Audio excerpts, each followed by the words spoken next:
Safira membongkar makam ibunya. Safira meminta maaf kepada ibunya karena sudah nekat membongkar makam ibunya. Pak Gunawan, Safira, dan Julian menyaksikan saat makam ibunya dibongkar di episode malam ini. Karena Safira ingin membuktikan bahwa Dania adalah kakak kandungnya dan saudaranya yang terpisahkan selama ini. Safira benar-benar nekat sekali ya guys, ingin segera membuktikan dan segera mengetahui bahwa Dania adalah kakak kandungnya yang terpisahkan selama ini. Apalagi melihat keadaan Dania yang sedang terpuruk saat ini, yang kena mental gangguan jiwa di rumah sakit. Setelah meninggalnya Loli, itulah yang membuat Dania semakin depresi berat. Dan Safira benar-benar tidak bisa dan tidak tega melihat Dania saat ini. Sehingga Safira ingin memastikan jika benar Dania adalah kakak kandungnya, maka Dania dan Safira akan tinggal bersama. Dan Safira akan mengurus Dania lebih baik lagi agar Dania sadar dan tidak kena mental jiwa lagi. Tapi Safira tidak berjalan semulus itu melakukan pembongkaran makam ibunya. Safira menangis dan pingsan saat melihat makam ibunya dibongkar.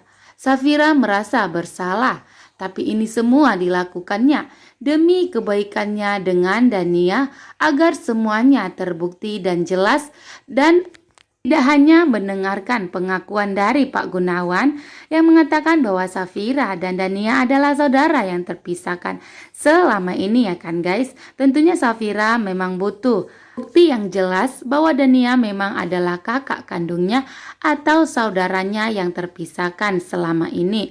Safira pingsan dan menangis melihat makam ibunya dibongkar di episode malam ini. Tapi sebelum Safira dan Julian membongkar makam ibunya, Safira dan Julian sudah menemui Dokter Riana dan mengatakan ingin mengambil sampel rambut Dania agar bisa dilakukan tes DNA antara Dania dengan ibunya. Itu lakukan semua demi kepentingan bersama. Tentunya Dokter Riana menanyakan apakah Safira benar-benar nekat dan ingin melakukan tes DNA antara Dania dan ibunya. Maka di sini Dokter Riana membantu Safira dan Julian menemui Dania dan memberikan sampel rambut Dania agar segera dilakukan tes DNA. Karena sejujurnya bahwa Dokter Riana ya tidak tega melihat keadaan Dania saat ini. Dania yang begitu kena penyakit mental gangguan jiwa yang benar-benar membuat Dania sangat terpuruk. Dania selalu menangis histeris dan memanggil nama Loli ingin meminta maaf. Dania merasa bersalah selama ini telah lalai menjaga Loli dan tidak pernah membuat Loli bahagia. Dania menganggap bahwa dirinya telah gagal membuat Loli bahagia dan selalu membuat Loli menderita, apalagi tidak pernah jujur siapa ayah kandung dari Loli sebenarnya. Tentunya Safira di sini sangat ikutan bersedih mendengar keadaan kakaknya sendiri saat ini yang begitu sangat menderita.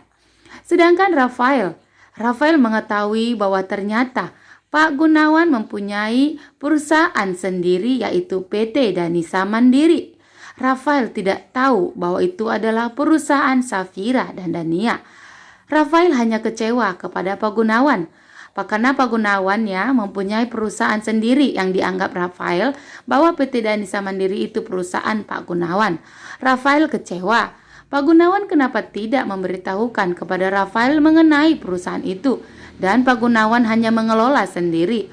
Rafael kecewa kenapa tidak diberitahukan kepada Rafael karena Rafael menganggap bahwa Pak Gunawan tidak mempercayai kemampuan Rafael mengurus perusahaan. Tentunya di sini Pak Gunawan sangat terkejut ya. Kenapa Rafael bisa mengetahui perusahaan PT Danisa Mandiri? Karena Pak Gunawan belum pernah memberitahukan kepada siapapun mengenai perusahaan PT Danisa Mandiri. Dan di sini Mona menemui Julian dan Safira. Dan Julian juga di sini curhat kepada Mona bahwa Romi telah mengambil semua data-data perusahaan Julian dan membawa kabur data-data perusahaan Julian yang berada di laptop Om Romi. Tentunya Mona sangat terkejut ya, bahwa saat ini benar-benar terancamlah perusahaan Julian. Dan di sini Mona sangat khawatir jika benar itu semua terjadi, perusahaan Julian bakalan hancur, bahkan Mona akan makin khawatir dengan hubungan dan pernikahannya dengan Rafael. Tentunya Mona tidak akan membiarkannya. Mona di sini memastikan kepada Julian bahwa perusahaan Julian akan aman selagi Julian dan Safira mau bekerja sama dengan Mona. Dan tentunya kita sangat bahagia sekali. Akhirnya Mona, Safira, dan Julian bekerja sama dan bersatu, sehingga perusahaan Julian akan baik-baik saja dan tidak akan terancam bangkrut ya. Karena Mona, kita tahu sendiri bahwa Mona akan selalu berusaha untuk membuat Safira dan Julian bertahan di dalam pernikahannya. Terima kasih.